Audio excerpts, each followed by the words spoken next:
Hi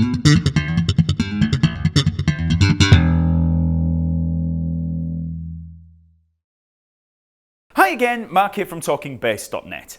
This week we're going to look at a bass riff from the mighty Rob Trujillo.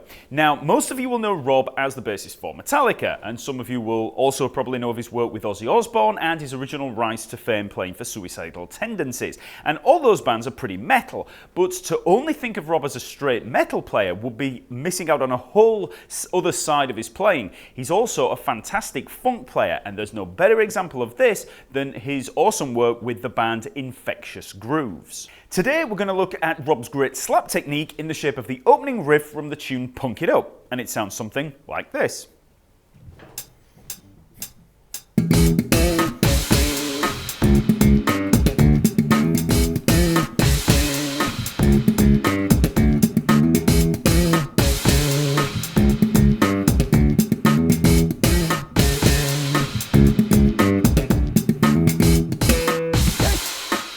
The lesson material and backing track are available to download from Talkingbass.net, so just follow the link in the info below. And while you're there, be sure to check out hundreds more lessons in the lesson map where they're all organised and systemised for ease of navigation. Then if you want even more stuff, then just sign up for the free membership where you'll gain access to the members area where you can download loads of ebooks and backing tracks and all that kind of stuff. So go check it out. So this riff makes use of a bunch of different techniques that you'll find in a lot of different funk bass lines. So it's really good practice for any of you aspiring funkateers. We've got slaps in there, pops, ghost notes, trills, and it's all within just a couple of bars.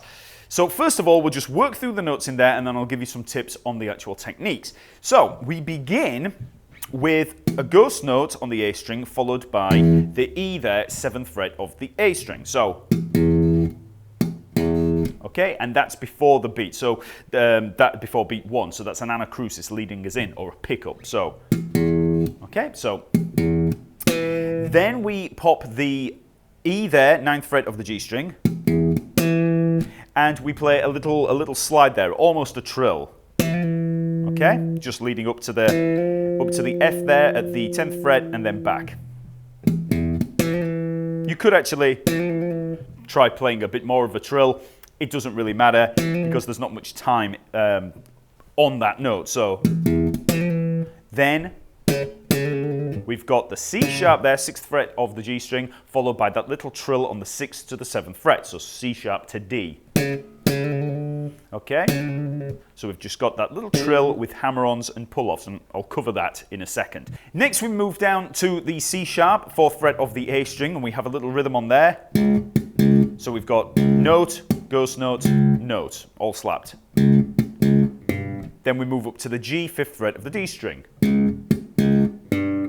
Okay, then we have two ghost notes, slap and pop, so A string and G string, so I'm just laying the hand there dead weight across the strings, but again, I'll come to that in a minute. Okay, so slap and pop on the ghost notes. Then we land on the D, 5th fret of the A string, so then two ghost notes again on the A string, both slapped. So then we have slap on the D, 5th fret of the A string, hammer on to the 7th fret, the E on the A string. Then another ghost note, and as we do that, that gives us time to make the position shift to the E again to begin the riff. So okay, so you can see there I'm playing first finger to 4th finger with the hammer on, then ghost note, and as I play the ghost note, I shift the hand up, so I'm playing the E there with the 1st finger. Okay? Okay, and then we're back to the beginning of the riff. So, very slowly.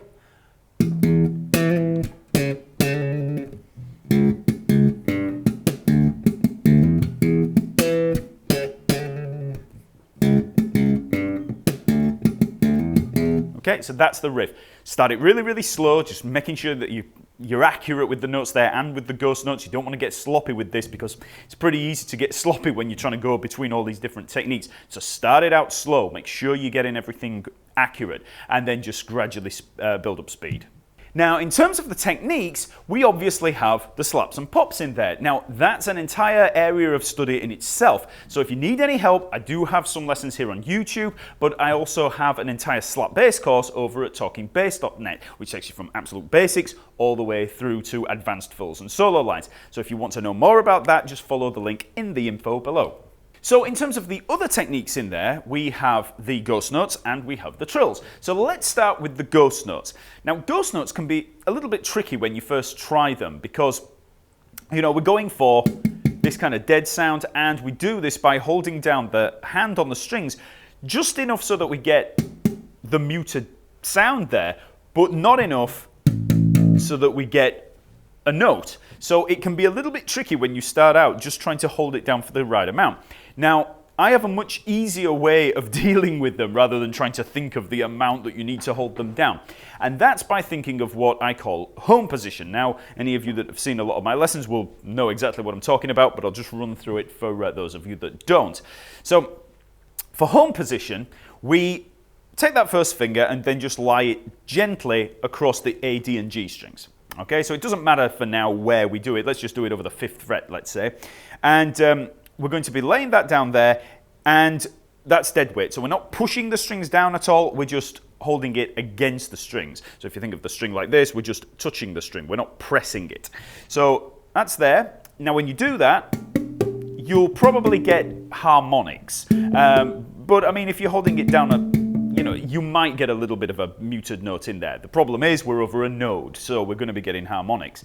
Then we take the 2nd, 3rd, and 4th fingers, and then we do the same thing. We lay them down across the strings. Now you'll find when you do this, if your hand is pivoted enough so that the 4th finger's there over the E string, when you do that, this 2nd finger will probably extend just slightly past the E string, as will the 3rd finger. And when you do that, because we've got so much more muting there, we get the ghost notes. So this is our starting position, okay? This is the home position.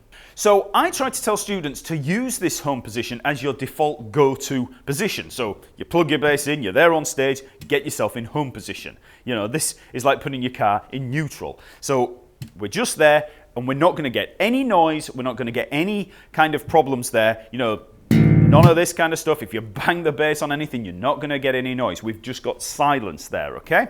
And then when we want a note, let's say that we've got the hand there in home position and we want to play this D, 5th fret of the A string, all we do is 3 moves all at the same time. We press down the D, we lift these other 3 fingers, and we play, whether it's finger style or slapping. So now I know that sounds really obvious. It sounds like, oh well, of course that's what we're going to do. But the aim here is to be thinking of allowing that note through. We're thinking of the home position as our default safe position, and then we're just lifting these fingers to allow it through, and then we go back. So as soon as we want to cut that note off, we go back to home position. So try and get a kind of muscle memory of the home position. You're not thinking, play the note and then, oh, try and put these fingers down. Just try and get, like I say, a muscle memory image of what that feels like to be in home position. Because obviously, in terms of the little accuracies in there, when we play that D and then we want to cut it off, I could say, oh, well, we release pressure on the first finger and then we bring these fingers down, you know, but we're not. We're just going back to home position. So the beauty of this is that we have complete control over the notes, and we're not going to get any residual noise from any unused strings. Now, this is really important with slapping because one of the main things that people complain about is noise. You know, when they play a string and they suddenly get noise from the E string or whichever string is there. So this is great for that. Now, obviously, a great thing about this home position is that when we're there in home position and we slap or pluck the strings, we get ghost notes. So we don't have to think about playing a ghost note. We don't have to think about, oh, well, I have to press these fingers down just this amount to get it. We don't have to think about any of that. We're just in home position. And because ghost notes usually preempt fretted notes, it means that we're in position to play the ghost notes and then play the fretted note. So if I was just playing those 2 ghost notes followed by the D there, I would be in home position. I don't move. I just play the 2 ghost notes and then allow the fretted note through, and then we're back. Okay, so the ghost notes are actually the easy part. We don't have to do anything if we're in home position. Okay, we're just then letting the fretted notes through. So let's apply that home position to this riff. So you can see here when I start the riff, I've got the hand pretty much in home position, and because of the home position being the way that it is, I've actually got the hand almost in an octave pattern to begin with. So now for the trill, I'm actually bringing the thumb round to mute the E string because I want a bit more play on those fingers up there. It's a little bit harder to do that with all these other fingers down. So I'm bringing the thumb round to mute everything, playing the trill. Then when we come down to the C, I'm in home position. See there? I'm in home position, let the C through, then back to home position for the ghost note. All the time, I'm just in home position. Okay, I'll just play it a lot slower, so.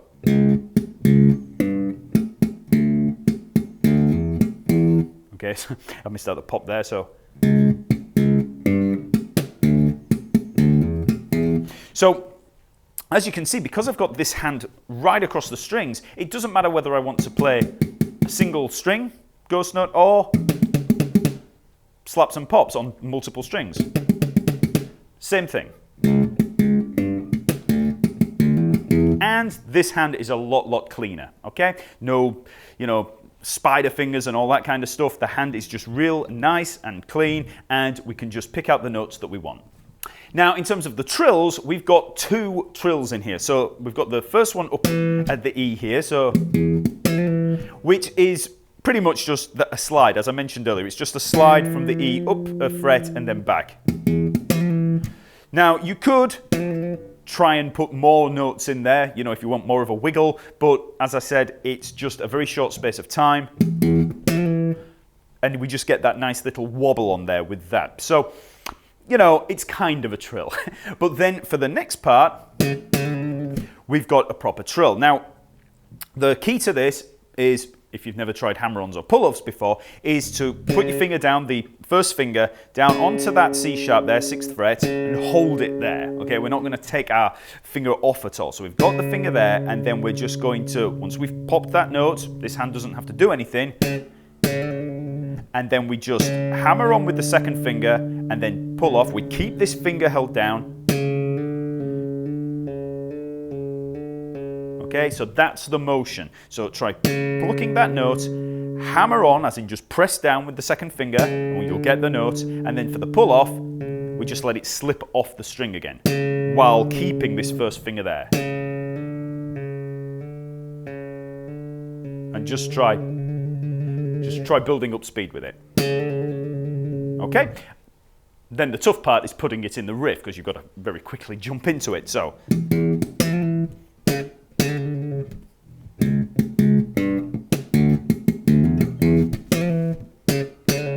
Now, I'm putting quite a few hammer-ons in there when I'm playing it at a slow tempo, but when you're playing it up to speed, you won't have time to be, playing it like this. You're only going to get a couple in there.